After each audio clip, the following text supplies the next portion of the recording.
Greetings mga migs! Welcome back sa Buhay ng Salita TV. Ang pag-uusapan natin ngayon ay ang Ecclesiastico 38. Kasi ginagamit itong palusot ng mga ibang tao dyan, lalong-lalo na yung mga manggagamot na pera-pera lang. Hinahambing nila ito sa sarili nila na sila daw kuno ito. So alamin natin mga migs kung sila nga ba ang ibig sabihin nito. Sa mga bago pa lang sa channel ko, please subscribe po and like this video. So huwag natin patagalin, magpatuloy na tayo.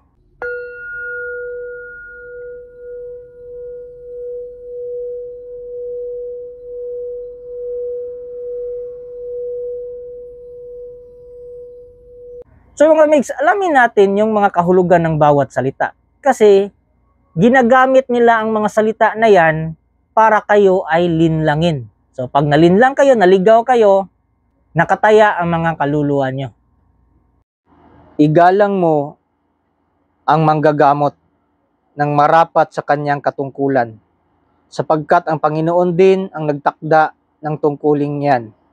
Ang karunungan ng manggagamot ay mula sa kataas-taasang Diyos, at ginagantipalaan siya pati ng mga hari.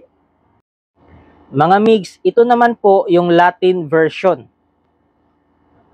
Honora medicum propter necessitatem etinem illum creavit altissimus.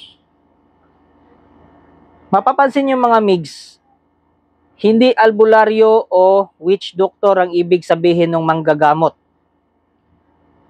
Ang nasusulat dyan ay medicum, doktor ng medisina, o yung mga doktor natin ngayon sa kasulukuyan.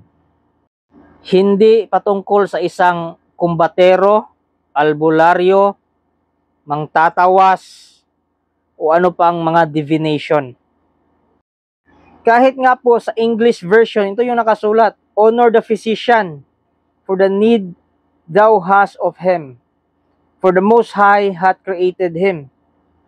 So physician po, doktor. Yung Most High daw po ang gumawa ng doktor. Siyempre, sino bang gumawa ng tao? Yung Diyos. Ang tinutukoy dito ay yung mga herbalist, yung mga sinaunang doktor. Una sa lahat mga migs, may iilan lang, hindi lahat, na mga manggagamot po ay hindi po si Jesus o si God the Father ang source ng kanilang kapangyarihan, kundi ang infinito Diyos. Ibang nilalang po yan. So wag po kayo magpalinlang mga migs, kasi hindi po manggagamot na albularyo ang ibig sabihin nung nasa Ecclesiastico, nasa Tagalog na version. Dahil sa Latin na version mga migs, ang nakasabi sa Latin ay medicum. Ang medicum mga migs ay ang tinutukoy niyan ay ang mga medicus. Ang medicus mga migs, sila yung mga physicians o mga doktor. Kahit nga sa New Testament mga migs, si Luke po, si Lucas ay tinutukoy nila na isang medicus o gumagamit ng medisina para manggamot. So ano ba mga medisina nila mga migs? So nag-research po tayo. Sa sinaunang panahon mga migs, wala pa mga antibiotics, mga ganon. So umaasa sila sa mga halaman. Tulad ng rosemary at iba pang mga herbs. At saka yung honey. Isa yun sa mga ginagamit nila na gamot. At yung mga nasa Pilipinas naman, ang ginagamit ng mga babaylan ay yung mga spices natin. Yung mga spices natin, ginagawa nilang antibiotic tulad ng mga bawang. Kasi nga ngayon sa pag-aaral ngayon, yung mga bawang nagkakagamot nga ng buni, di ba? Na dulot ng isang mikrobyo. Kasi saan ba kayo nakakita sa Biblia o saan yung mababasa sa Biblia na may mga ihip-ihip dyan, mga ipit-ipit, mga pasapi-sapi, pasampa-sampa, panawag ng mga espiritu? Walang ganyan sa Biblia. Si Jesus nga nagpapalayas ng espiritu. Pero ano yung pamaraan ng infinito Diyos? Pasasapiin sa inyo yung espiritu kuno ng mangkukulam. Hindi nga nila kayang patunayan kung totoo nga ba yung espiritu ng mangkukulam. Mga migs, idagdag natin itong Ecclesiastico 38 verse 7 to 8. Sa mga bagay na iyan, kinukuha ng parmasutiko ang mga gamot na ginagamit ng manggagamot sa pagpapagaling ng sakit at pagpapanauli ng kalusugan. Ewan ko lang yung mga albularyo na to kung bobo lang talaga sila o kayo yung bobo na inuuto nila. Kasi pinutol nila eh. Hanggang doon lang sila sa verse 1 na igalang yung manggagamot. Pero kung babasahin mo dito, meron ng parmasutiko sa chapter 7 to 8. Parmasutiko means yun yung mga medisina. Klarong-klaro na ang manggagamot na ito nakasaad dito sa Biblia na gumagamit sila ng mga gamot para sa pagpapagaling ng mga sakit at sa pagpapanauli ng kalusugan. Parmasutiko means medisina, gamot. Hindi sinabi dito na magpasampa ka. Ito, verse 9. Anak, kapag magkasakit ka, huwag mo itong ikabalisa. Dumalangin ka sa Panginoon at pagagalingin ka niya. O, sinabi dito na manalangin ka kung meron kang sakit, lalong-lalo na pag ang sakit mo ay spiritual.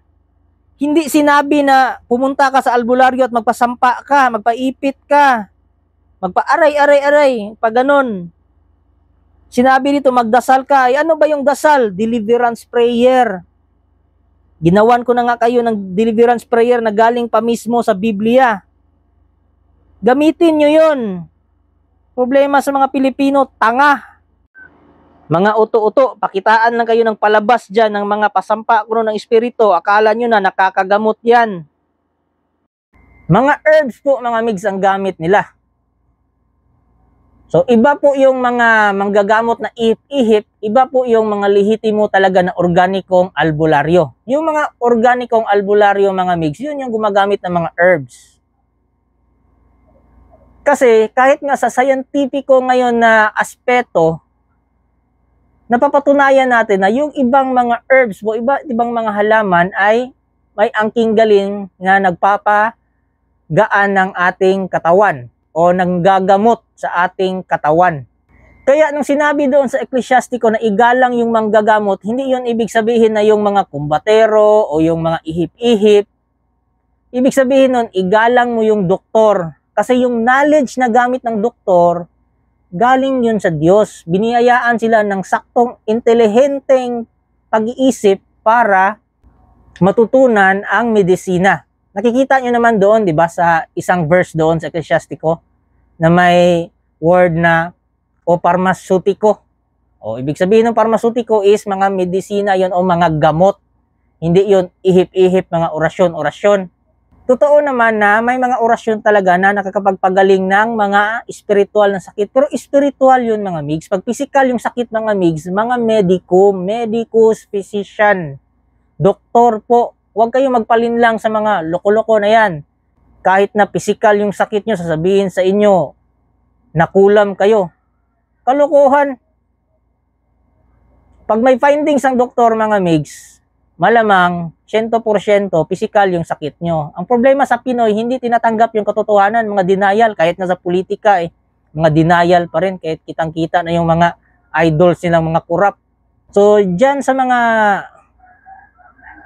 walang puso na mga albularyo, kasi dinudungisan nyo ng pangalan ng albularyo eh. Supposedly, mga albularyo, herbalist yan eh, herbularyo yan eh. Pero dinudungisan nyo na. So, manggagamot na lang kung yan yung gusto yung tawag sa inyong sarili. Hindi kayong ibig sabihin nun. Kasi, sa totoong version, sa Latin na version, medicum ang ibig sabihin nun, ang pinupunto doon. Medico means physician o doktor. Yung mga sinaunang doktor na gumagamit ng mga herbal at honey para sa kanilang panggagamot. Hindi yun kayo. Huwag kayong mangloko ng tao. Huwag kayong manlinlang. Huwag niyong gamitin yung Biblia sa mga katamaran nyo. Magtrabaho kayo. Kahit nga si Brother Eli, hindi yan naniniwala sa mga albularyo, sa mga ihip-ihip. Hindi yan naniniwala si Brother Eli. Matalino yon, intelihente yon. At kabisado nun ang Biblia.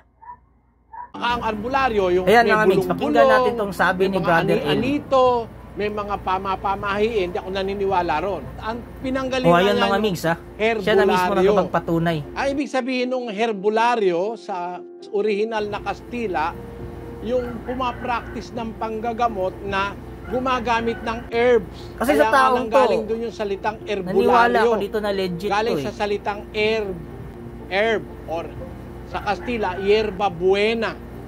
Meron kasing tinatawag na yerba buena o mga damo na magagaling na damo, buena, mabuting damo, yerba buena. Yun ang ginagamit ng mga herbularyo. Ibig sabihin, mga Migs, siya na mismo nanggagamot sila nakapagpatunay. sa paggamit ng mga halaman, mga ugat-ugat, tapal-tapal. Totoo yun.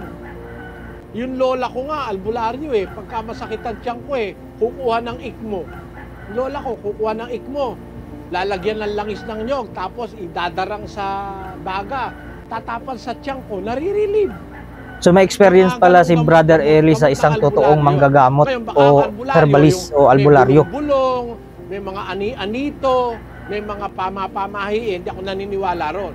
Pero yung talagang original na albularyo na gumagamit ng panggagamot ng mga halaman, tama yun. Yun nga ang ginagamit ng mga doktor alternatibo ngayon Tawag doon, alternative doctors. Parang mga albularyo yan. Ginagamit mga herbs, mga natural remedies.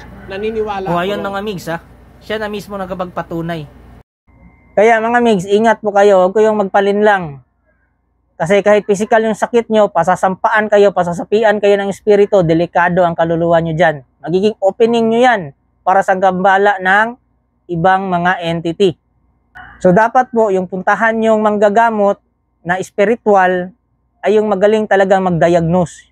Yung honest, yung tapat sa pag-diagnose na kung physical ang sakit nyo, pupuntahin ko sa doktor.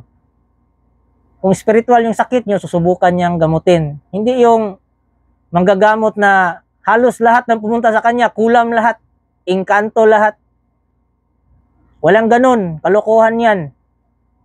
May mga taong tinatamaan talaga ng spiritual na sakit, pero iilan lang. Kaya I hope nakuha niyo yung punto. Kita-kits on the next topic. Yun na po. Thank you.